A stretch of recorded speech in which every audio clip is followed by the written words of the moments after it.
আসসালামু আলাইকুম। তো আশা করি নিশ্চয়ই সকলেই ভালো আছেন। আমি চাই আপনারা সবসময় ভালোর দলেই থাকুন। তো অলরেডি ব্রাজিল উরুগুয়ের বিপক্ষে ১-১ গোলে ড্র করেছে। যে ড্র এর মধ্য দিয়ে ব্রাজিল পয়েন্ট টেবিলের ৪ থেকে ৫ নম্বরে নেমে গেছে। যেখানে ব্রাজিলের হাতে বড় একটা সুযোগ ছিল পয়েন্ট টেবিলের ২ এ ওঠার। সে ব্রাজিল উরুগুয়ের বিপক্ষে ম্যাচটা না জিতে ম্যাচটা ড্র করে সরাসরি চলে গেল পয়েন্ট টেবিলের ৫ নম্বরে।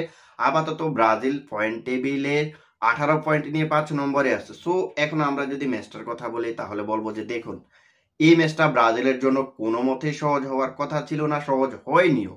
সো কেন সহজ হওয়ার কথা ছিল না? একে তো প্রতিপক্ষ উরুগুয়ে, দ্বিতীয়ত বিষয় হচ্ছে উরুগুয়ে তাদের ফর্মে ফিরেছে।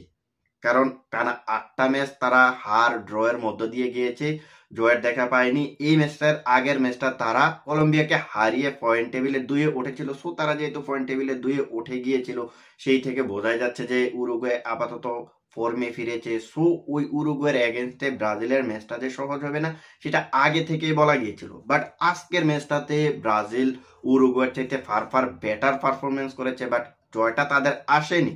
এখন জয়টা কেন আসেনি সেটা আপনাদেরকে বলি। দেখুন, উরুগুয়ে যখন ম্যাচটা শুরু করেছিল, শুরু থেকেই তারা লো ব্লকে খেলতেছিল।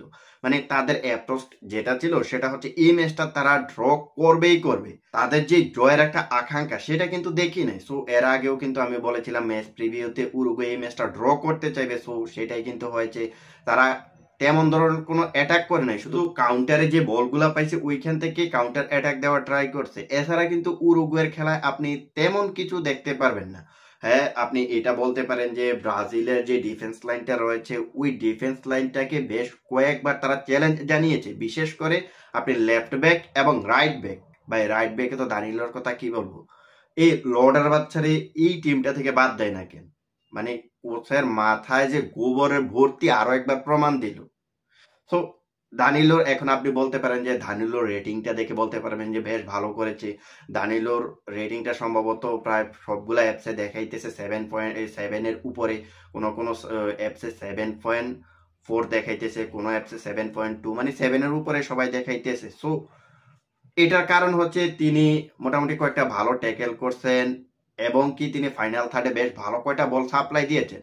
13টা ফার্স্ট তিনি ফাইনাল থার্ডে দিয়েছেন। তো এটার কারণেই তার রেটিংটা একটু বেশি দেখাইতেছে। বাট আপনি যদি খেয়াল করেন তাহলে দেখবেন যে অপোনেন্ট যে অফ দ্য বল মুভমেন্টে রান করে তাকে ভিট করে চলে যাইতেছে, এই জিনিসটার দিকে তার খেয়াল থাকে না, খেয়াল ছিল না। ইভেন কি ব্রাজিল যে ফার্স্ট গোলটা কনসিড করছে না, একটাই তো গোল কনসিড করছে, ওইখানেও তার দায়ভার রয়েছে।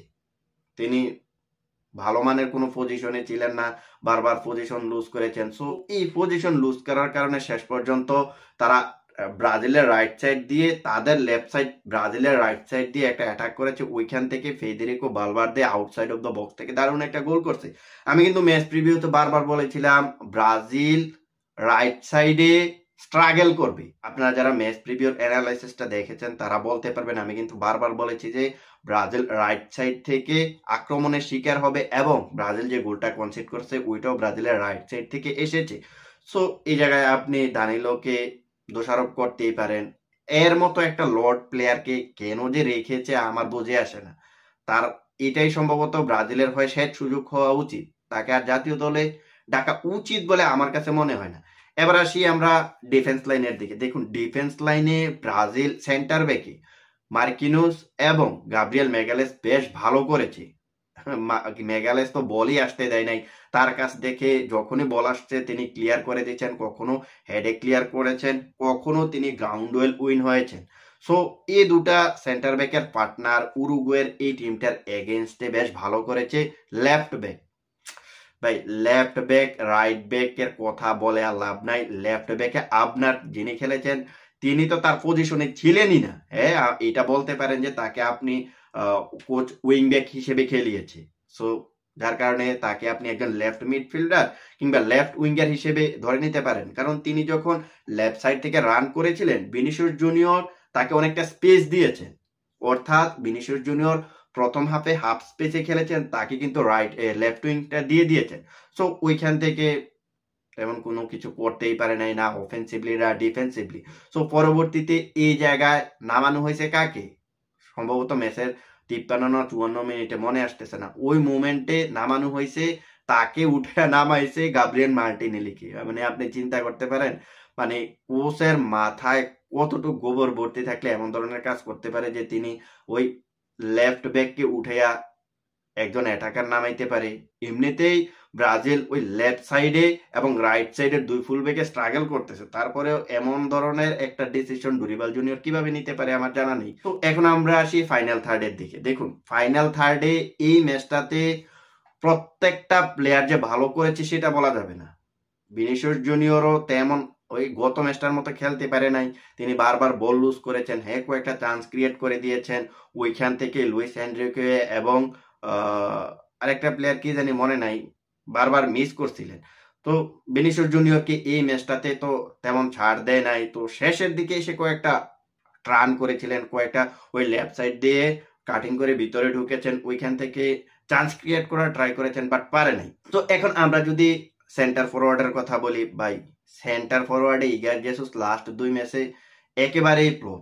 দেখুন সেন্টার ফরওয়ার্ড নিয়ে কিন্তু বেশ কয়েকটা আগের ভিডিওতে আমি বলেছিলাম যে সেন্টার ফরওয়ার্ডে ব্রাজিল স্ট্রাগল করবে, কারণ এই জায়গায় একমাত্র ইগার জেসুসই কিন্তু রয়েছে। সো তিনি যদি ফ্লপ মারে তাহলে এই টিমটার প্রথাগত কোনো সেন্টার ফরওয়ার্ডে নিয়ে তাকে উঠিয়ে দিয়ে সাবস্টিটিউট হিসেবে নামাবে। সো এই ম্যাচটাতে আমরা যেটা দেখলাম সেটা হচ্ছে এই ম্যাচটাতে ইগার জেসুসকে উঠিয়ে দিয়ে সেন্টার ফরওয়ার্ড হিসেবে নামানো হয়েছে লুইস এনরিকে, যিনি কিনা একজন রাইট উইঙ্গার। সো তিনিও কিন্তু সুযোগ মিস করেছেন, বল পাইছে, শুট মারছে ওই আকাশের দিকে। এটা হচ্ছে সেন্টার ফরওয়ার্ডের কথা। এবার আসি রাইট উইংসের দিকে। দেখুন রাইট উইংসে আমি আগেই বলেছিলাম যে এই ম্যাচটাতে উরুগুয়ে লো ব্লকে খেলবে, তারা কোনোভাবেই প্লেয়ারদেরকে ডি বক্সে ঢুকতে দিবে না। সো তারা ফিজিক্যাল ফুটবল খেলবে। তো এই রাইট উইংসে আমরা দেখেছি যে বারবার ফিজিক্যালি বিট হয়েছে সাবিও, তিনি সম্ভবত 73 মিনিট পর্যন্ত মাঠে ছিলেন। সো ওই 73 মিনিট পর্যন্ত তিনি ভালো করতে পারেনি, তিনি বারবার বল লুজ করেছেন। তার যে একটা ফিজিক্যাল ফিটনেসের দরকার ওই ফিজিক্যাল ফিটনেসটা কিন্তু তার নেই। সো অপোনেন্টের সাথে ফিজিক্যালি বিট করার জন্য যেহেতু তার ফিটনেস নেই, তিনি যেহেতু বারবার বল লুজ করতেছিলেন, ওই জায়গাটাতে তাকে আরো আগে উঠিয়ে দেওয়ার দরকার ছিল। সো পরবর্তীতে 73 মিনিটে কিন্তু তাকে উঠিয়ে দিয়ে এইখানে এস্তেবাও উইলিয়ামকে নামানো হয়েছে। সো এস্তেবাও উইলিয়াম এই ম্যাচটাতে একেবারে যে ভালো করেছে সেটা বলবো না, তিনিও বেশ ভালো কয়েকটা ট্রান করেছেন, তিনিও ভালো কয়েকটা ড্রিবল করেছেন, 1-to-1 খেলে একটা শুটও দেখছি নিয়েছিলেন, বেশ ভালো শুট নিয়েছিলেন এটা বলবো না। এ শুটটা আপনার ও প্রতিপক্ষের যেই গোলবার ছিল ওই গোলবারের উপর দিয়ে চলে গেছে। সো এটা হচ্ছে ব্রাজিলিয়ান প্লেয়ারদের যে পারফরমেন্স সেটা। বাট আরো একটা প্লেয়ার কিন্তু আনলিস্টেড রয়ে গেছে, প্লেয়ারটার নাম গার্সন। এই প্লেয়ারটাকে নিয়ে পরে কথা বলবো, এই জন্যই কিন্তু রেখে দিয়েছি।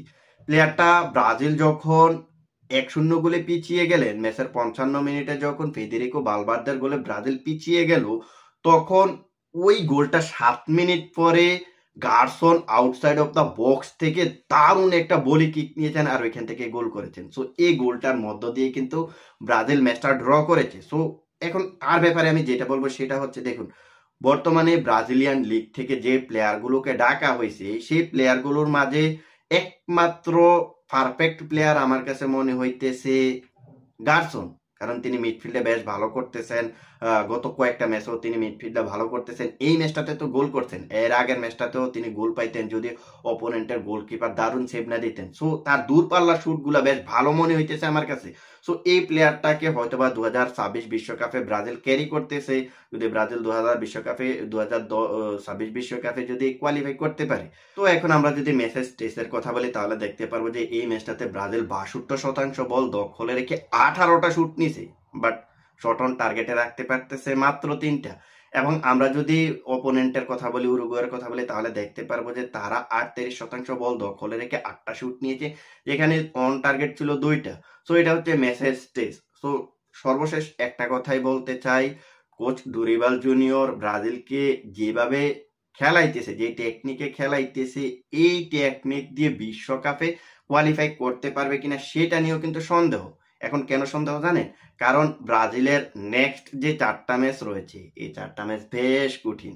ব্রাজিলের হাতে আর ম্যাচ রয়েছে 6টা, তাদেরকে এই 6টা ম্যাচ থেকে আরো 8টা পয়েন্ট ক্লেম করতে হবে। সো 8টা পয়েন্ট 6 ম্যাচ থেকে 8টা পয়েন্ট এত সহজ না। ব্রাজিলের নেক্সট ম্যাচ হচ্ছে কলম্বিয়ার সঙ্গে, এর পরের ম্যাচটা হচ্ছে আর্জেন্টিনার সঙ্গে, এর পরের ম্যাচটা হচ্ছে ইকুয়েডরের সঙ্গে, এর পরের ম্যাচটা হচ্ছে প্যারাগুয়ের বিপক্ষে। সো যে প্যারাগুয়ের বিপক্ষে ব্রাজিল হারছে। সো দেখা যাক শেষ পর্যন্ত ব্রাজিলের ভাগ্যে কি আছে। তো আজকের ভিডিওটা এখানে শেষ করবো, দেখা হবে অন্য কোনো এক ভিডিওতে। সে পর্যন্ত ভালো থাকবেন।